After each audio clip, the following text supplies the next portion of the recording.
Shalom,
shalom, shalom, shalom, shalom, shalom, shalom, shalom, shalom. Je vous salue tous dans le précieux et dynamique nom de notre merveilleux Seigneur Jésus-Christ. Celui-là même qui a permis à ce qu'aujourd'hui encore je puisse prendre rendez-vous avec vous. Que vous aussi puissiez me suivre aujourd'hui. Je vous salue tous au travers de son nom. Et je lui donne la vie de tous les personnes qui me suivent au travers le nom de ce merveilleux Dieu-là. Soyez tous bénis. Je vais bien et je pense que vous aussi, vous vous portez en charge. Bien-aimés, je suis le révérend pasteur Silvio Izima, président et fondateur du ministère Action Foi en Christ. Et je t'apporte ce petit message à travers cette vidéo depuis ma position en Italie. Bien-aimé, je me réjouis encore aujourd'hui du fait que ce grand Dieu-là m'ait permis de prendre rendez-vous avec vous. Parce que comme je l'ai toujours dit, je ne suis pas de ceux qui font les choses par eux-mêmes. Le jour où vous me voyez en train de faire une vidéo, m'adresser à vous, c'est que l'Esprit Saint a véritablement mis quelque chose à moi pour que je puisse vous délivrer. Beaucoup d'entre vous ont commencé maintenant à me connaître parce que j'ai pris quand même la peine de parler en long et en large avec eux en inbox. Par contre, il y en a beaucoup qui ne me connaissent pas.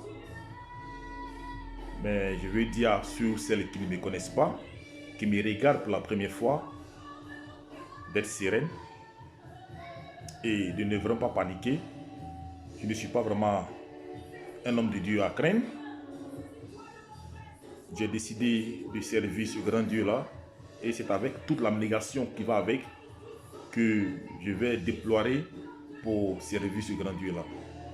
Je ne vais pas m'inscrire dans le faux ou à travers mes messages. Je dirais, je ne vais pas m'inscrire en tant qu'un prédicateur vendeur d'illusions ou qui est là pour amener le peuple de Dieu à la perdition. Bien aimé, je suis très conscient du message et de la tâche que ce grand Dieu m'a assigné. C'est pourquoi j'essaye à ma modeste manière, oui, d'être juste et de faire la volonté de celui-là même qui m'a envoyé. Donc si tu me prends en marche, il ne faut vraiment pas te paniquer, ne faut pas être embrouillé. Je ne suis vraiment pas quelqu'un à craindre, mais quelqu'un avec qui il faut suivre avec beaucoup de modération et beaucoup de joie. Parce que j'ai toujours dit, tous ceux qui me prennent en marche et tous ceux qui me suivent iront toujours à bon port. Je ne vais pas te prêcher le noir et je vais aller faire le faux. Non. Lorsque je dis quelque chose, je l'accompagne toujours avec mes actes. La Bible dit qu'on reconnaîtra, oui, le vrai serviteur à travers ses fruits. Et jusque-là, je n'ai pas encore porté de faux fruits. Donc, j'estime que je suis dans la logique des faits. Je suis sur la voie que le Dieu puissant a bien voulu que je sois. Et quiconque me prend en marche doit vraiment avoir le cœur tranquille et ne pas vraiment paniquer. Parce que je suis l'homme qu'il faut et l'homme qui a la vision prophétique, l'homme qui a vraiment la chose de Dieu au cœur. C'était juste une petite parenthèse pour rappeler à beaucoup de personnes qui ont une méfiance vis-à-vis de ma personne parce qu'ils ne me connaissaient pas et qui ont tendance à croire que leur pasteur de l'église est mieux que la personne qui leur parle présentement. Ils ont tendance à valoriser sur le pasteur de leur église et à dévaloriser l'homme de Dieu que je suis. Bien-aimé, toi qui es en train d'adopter ce comportement qui ne t'honore pas, qui n'honore vraiment pas le Dieu, je pense que tu dois essayer de mettre un peu de l'eau dans ton verre parce que tout homme de Dieu, toute personne qui parle au nom de Dieu mérite considération. Toute personne qui parle au nom de Jésus-Christ mérite considération. Donc, autant tu peux avoir de grands respects, autant tu peux considérer ton pasteur d'église, autant tu peux avoir de grands respects, autant tu peux considérer ton évêque ou bien le prêtre de ta paroisse, autant aussi tu dois aussi me considérer. Parce que je suis là pour valoriser le Christ, pour promouvoir, oui, le Christ et pour gagner des âmes pour son royaume. Je suis donc un envoyé de Dieu, au même titre que ton pasteur, au même titre que ton prêtre de l'église. Donc, tu as vraiment le devoir, oui, de parler avec moi avec modération. Ne prends pas trop d'aisance parce que cela ne va pas t'arranger. J'essaie d'être vraiment diplomatique à travers ma manière de parler parce que j'ai constaté pas mal de choses avec certains fidèles que aujourd'hui j'ai eu cette diplomatie là pour parler, pour ne vraiment pas sortir de moi-même, mais je pense que ces personnes là vont se reconnaître et vont commencer à accorder la place qu'il faut dans leur cœur et me donner le respect qu'il faut afin que Dieu puisse leur bénir. Soyez bénis et sachez que je suis un homme de Dieu authentique et je réponds à mon appel et je suis là au même titre que le pasteur de ton église et auprès de ta paroisse. Donc, quand tu as le privilège de me contacter en e-box, comporte-toi comme il se doit afin que Dieu puisse te bénir. Ne sous-estimez personne qui vient parler au nom de Dieu. Ne sous-estimez personne qui vient parler au nom de Dieu. Parce que tu ne sais vraiment pas dans la bouche de qui ta bénédiction peut sortir. Tu ne sais vraiment pas aussi dans la bouche de qui la malédiction aussi peut être prononcée. Dieu l'a dit dans ces derniers temps qu'il répandrait son Esprit Saint, son Esprit sur toute chair, et que sur toute servante et sur tous ses serviteurs. Donc, un fou même peut aujourd'hui même te parler. Les mots et les dits d'un fou, oui, peut te consoler. Donc, il ne faudrait vraiment pas voir que ton pasteur ne faudrait vraiment pas prêter seulement attention aux propos de ton pasteur ou bien du prêtre de ta paroisse pour donner considération. Considère toute personne qui parle au nom de Dieu parce que tu ne sais vraiment pas rien. Tout récemment, j'ai vu une dame rater son miracle. Alors, elle avait un problème et Au moment où j'ai commencé à parler avec elle, l'esprit m'a donné la solution à son problème. Mais malheureusement, parce que je ne suis pas quelqu'un qui est en veste, ou bien quelqu'un avec qui elle a l'habitude de voir en train de mystifier, alors elle a préféré banaliser la causerie, elle a préféré banaliser la prophétie, et j'étais vraiment attristé de voir que je pouvais vraiment faire quelque chose là sur destin pour la dame. Mais malheureusement, par manque, oui, de concentration, par manque de respect, cette dame l'a préféré, oui, banaliser son miracle, et elle est partie. Ça m'a beaucoup fait mal parce que, étant dans le domaine, le temps que cette dame-là mettra encore pour rencontrer un homme de Dieu, le temps que cette dame-là mettra encore pour avoir la réponse au problème, oui, qui l'amène à chercher une solution pour les hommes de Dieu, je pense que ça va prendre du temps. Parce que quand Dieu parle à travers quelqu'un et que tu sous-estimes ce que cette personne a dit, dis-toi que pour que la parole encore soit à la bout de cet homme de Dieu là pour toi, ça va prendre du temps. Et ça, j'ai été beaucoup attristé. C'est en même temps un conseil que je vais donner à toutes mes soeurs qui me suivent, que si vous avez l'opportunité, oui, de me parler, comportez-vous comme il se doit. Oui, c'est beaucoup important. Voyez-moi comme le pasteur de votre église, parce que tu penses que l'onction, tu penses que le miracle doit venir de la bouche du pasteur de ton église. Mais attention, attention. Tu peux voir quelqu'un simple, mais ce qui est en lui là est trop fort. Je refuse d'étaler sur le net tous les miracles que je fais. Je refuse tous les témoignages que j'ai fait. Non, parce que quand Dieu t'utilise pour faire quelque chose, ça ne sert absolument à rien de venir et brûler ça sur le net. Qu'est-ce que tu cherches? Tu cherches une visibilité pour toi-même? Non, je suis là pour le Christ. Je suis là pour rendre témoignage pour le Christ. Je suis là pour gagner des âmes pour le Christ. Je suis là pour faire des œuvres, oui, pour le Christ. Donc, ça ne sert absolument à rien que je vienne prendre les témoins des gens pour mettre sur le net. Ça ne sert absolument à rien. Je ne suis pas ce genre de pasteur-là. Donc, peut-être que c'est ce qui vous manque, ce qui te manque, ce qui te fait, t'amène à douter, parce que tu ne vois pas les miracles sur le net, en train de toucher les personnes tombées, en train d'emmener des personnes, des audios, des personnes rendre témoignage. Peut-être c'est ce qui te freine. Mais attention. C'est ma manière d'opérer.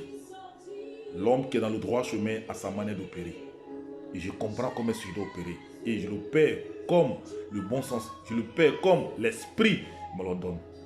Donc, si c'est des témoignages que tu n'as pas encore eu, que je ne t'ai pas encore montré, que tu penses que je ne suis vraiment pas l'homme qu'il te faut pour trouver solution à ton problème, alors ma soeur, tu te trompes.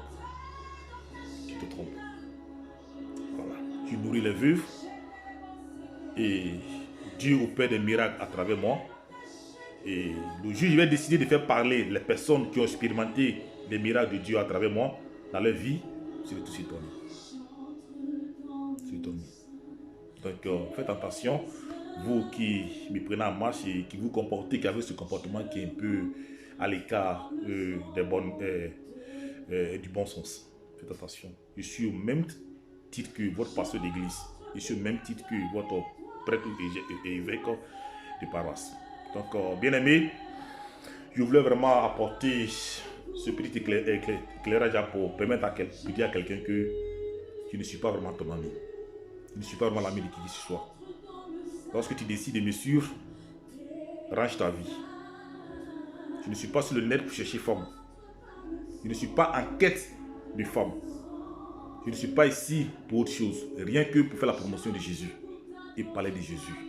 Trouver une solution, oui, aux problèmes qui minent aux vrais servants et aux vrais serviteurs de Dieu. Donc, ne me vois pas en tant qu'un pointeur, ne me vois pas en tant que quelqu'un qui vient te draguer. J'en ai eu que dalle de ta beauté. Excuse-moi, je peux m'exprimer ici. Mais ce que tu penses pouvoir m'influencer avec là, j'ai déjà ça chez moi à la maison. Donc, à bon entendeur, salut. Ceci dit, on va entrer à quelque part dans mon message avec le petit temps qui me reste. Voilà, parler brièvement de ce que c'est que la fornication. Bien aimé, je vais te parler aujourd'hui de ce que c'est la fornication parce que c'est un péché que beaucoup d'entre nous ont tendance à banaliser. ils ont tendance à banaliser ce péché-là. Ils ont accepté le Christ, ils vont à l'église régulièrement, mais en dehors, ils commettent des actes qui contredisent leur foi en Christ. Bien aimé, quand on décide d'épouser la doctrine du Christ, on adopte le comportement qui va avec. Bien aimé, c'est toi, tu es en train d'abaisser ta jupe en longueur de journée devant les premiers venus. C'est toi, tu es en train d'abaisser incessamment ta jupe devant les premiers venus. Bien aimé, avoir de rapports intimes, de rapports sexuels avant le mariage, cela est qualifié comme un péché, c'est de la fornication. Forniquer, commettre l'impudicité avant le mariage, je te dis que c'est de l'impudicité. Tout rapport sexuel commis en dehors du mariage est qualifié d'office comme un péché. Et ce grand Dieu auquel nous avons prêté allégeance, ce grand Dieu que nous avons accepté comme nos sauveurs personnels, bien aimé, a horreur de ce péché-là. La Bible nous dit à travers le livre de 1 Corinthiens 6, verset 20, que Dieu se glorifie à travers nos corps. Dieu voudrait se glorifier à travers nos corps. Et Dieu se glorifie à travers nos corps. Bien aimé, lorsque tu es en permanent, lorsque de façon permanente tu commets l'impudicité, la fornication, tu es en train d'attrister le cœur de Dieu. Oui, tu es en train d'attrister le cœur de Dieu. Dieu ne peut pas se glorifier à travers ton corps, oui, comme il aurait souhaité, comme il a toujours souhaité, et comme il aurait voulu, et comme il a toujours voulu. Ma soeur, ce matin, je veux que tu comprennes que ce que tu fais, ce que tu fais là n'honore vraiment pas Dieu. Mon frère, je veux que tu comprennes que ce que tu fais là n'honore vraiment pas le Dieu. Comprenez? N'honore pas le Dieu. La volonté de Dieu, oui, la volonté de Dieu, selon le livre de Thessaloniciens 4, verset 3, voudrait que nous nous sanctifions. 1 Pierre 2, verset 15 à 16, aussi, nous orientons dans ce même sens. Voudrait que nous sanctifions. Mais que fais-tu? Es-tu en train de te sanctifier? Une sanctification qui glorifierait le nom de Dieu à travers ta vie? Bien-aimé, es-tu en train de te glorifier? Es-tu en train de te sanctifier? Lorsque tu es toujours là en train d'abaisser ta jupe. Toujours en train d'abaisser ta jupe. Ma soeur, je te dis ce matin que le corps que tu as là, oui, bien vrai que ce corps t'appartient, mais ce corps appartient à ton Créateur. Le Créateur a établi son temple dans ton corps. Le Dieu que nous servons a établi son temple dans ton corps. Oui, ton corps est le temple de Dieu, selon le livre de 1 Corinthiens 6, verset 15. C'est le temple de Dieu. Du coup, tu ne peux pas laisser n'importe qui entrer dans ce temple-là. Lorsque tu es là chaque fois à baisser ta jupe, à montrer ta nudité, à laisser des personnes qui ne sont pas ton mari déposer, oui, quelque chose dans ton corps qui représente le temple de Dieu, bien-aimé, ma soeur, tu es en train d'attrister le cœur de Dieu à travers cet acte-là. Oui, un temple se doit d'entretenir. Oui, parce que c'est là, oui, que loge ton Créateur. L'Esprit Saint ne peut pas habiter ce temple-là si tu es en train, oui, de l'avilir de façon permanente. Lorsque tu es là, tu abaisses ta jupe devant quelqu'un et qui rentre dans l'intimité, qui dépose ce truc-là dedans et qui laisse l'esprit accompagner, bien aimé, ce temple de Dieu-là n'a pas besoin de ce truc-là, il n'a pas besoin de ce mauvais esprit-là. Je veux que tu prennes conscience aujourd'hui. Prends conscience parce que tu as l'impression que être chrétien là, c'est quelque chose de banal. Je pense que tu as tendance à banaliser le corps du Christ. Tu as tendance à banaliser le corps du Christ. Tu as tendance à banaliser le corps du Christ. Et cela est dangereux. Et cela est dangereux. Bien-aimé, au verset 15 de ce même, livre, il nous dit que nos corps sont les membres du Christ. Dieu te fait savoir dans le verset 18 de fuir ce que tu fais là, de fuir l'impudicité, de fuir la fornication. Bien, mais Dieu n'est pas à l'aise avec ça. Dieu n'est pas à l'aise avec le fait que tu es là toujours en train de laisser des inconnus entrer dans ton intimité. Dieu n'est pas à l'aise avec le fait que tu es là toujours en train de laisser des inconnus déposer des choses en toi. Dieu n'est pas à l'aise avec le fait que tu sois toujours en train de laisser les inconnus, oui,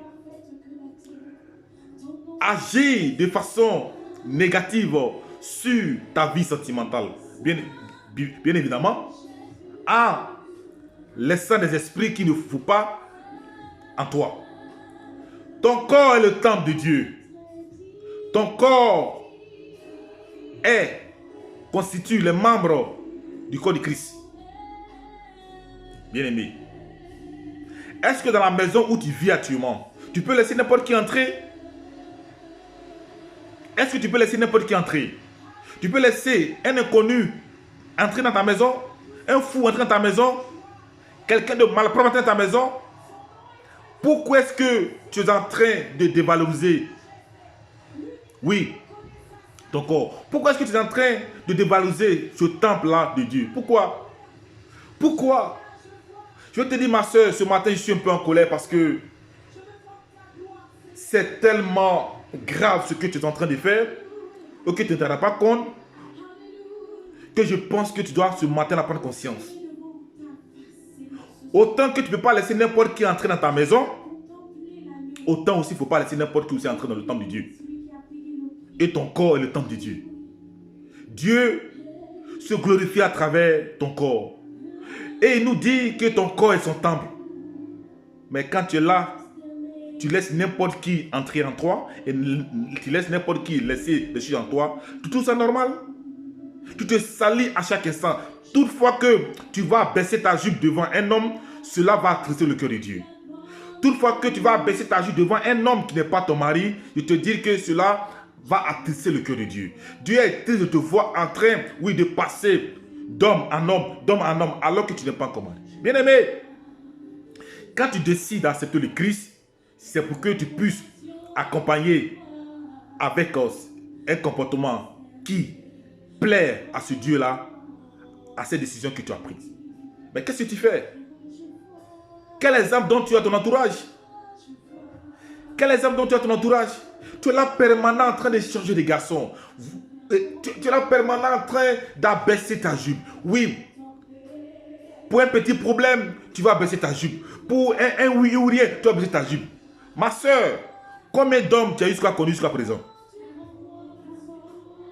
Et tu penses que cela honore Dieu? Tu t'en fous de faire que ton corps serait son temple. Dans l'église physique où tu vas, tu as vu n'importe quoi dedans? Tu as vu les déchets, tu as vu les excréments? Pourquoi est-ce que toi qui représentes le corps et le temple de Dieu là, pourquoi est-ce que tu laisses n'importe qui déposer n'importe quoi en toi? Ce matin, il ne serait vraiment pas long. C'est vraiment pas long. La volonté de Dieu serait que, oui, tu te sanctifies. La volonté de Dieu voudrait que tu sois une personne vraiment agréable à ses yeux. La volonté de Dieu serait vraiment que tu attendes d'être marié avant de commettre, d'avoir des rapports sexuels. La volonté de Dieu voudrait que tu respectes ton corps. La volonté de Dieu voudrait que tu ne laisses pas n'importe qui, oui, connaître ton intimité. La volonté de Dieu voudrait que, oui, tu n'abaisses pas la jupe au premier venu. Attends d'être marié avant de pratiquer la sexualité. Attends d'être marié avant, oui, de goûter aux fruits interdits. Parce que lorsque tu vas avec un homme qui n'est pas marié et que pendant le rapport sexuel, il dépose sa sémence en toi, cette sémence-là est une sémence impure. Et accompagné de cette sémence-là, il y a l'esprit qui va avec. Bien aimé, ce n'est pas mon thème que je rentre dedans, mais c'est très dangereux. Toute sémence et tout esprit, oui, qui est déposé en toi, crée un trouble pour l'esprit de Dieu. Dieu n'est vraiment pas à l'aise avec ce que tu fais. Dieu n'est vraiment pas à l'aise avec ton comportement. Si ton corps est son temple, il voudrait que ce temple soit entretenu.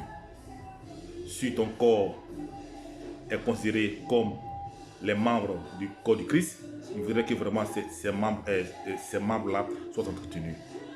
Il nous dit de fuir l'impudicité. Bien aimé, Dieu n'est pas à l'aise avec ce que tu fais. Je pense que ce matin tu m'as compris. Tu vas prendre la décision juste pour que Dieu puisse désormais se glorifier à travers toi.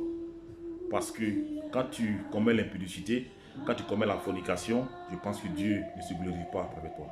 Tu es là, tu penses que Dieu est avec toi, mais Dieu n'est pas avec toi. C'est pourquoi jusque-là, tu peines à avoir un mari. Jusque-là, tu peines à stabiliser, oui, tes rapports sentimentaux. Excusez-moi. Tu comprends? Donc, prends la peine, oui, de te ranger. Prends la peine de te mettre en ordre avec l'évangile. Car il n'y a que ceux qui adoptent le caractère, qui sied à Dieu, qui touchent le cœur de Dieu. Il n'y a que ceux qui vraiment adoptent le comportement qui plaît à Dieu, qui bénéficient vraiment de ses bienfaits. Sois béni et que Dieu te protège. Sois béni et que Dieu soit avec toi. C'était le révérend pasteur Sylvain Zima dans la banalisation du péché, la fornication. Shalom.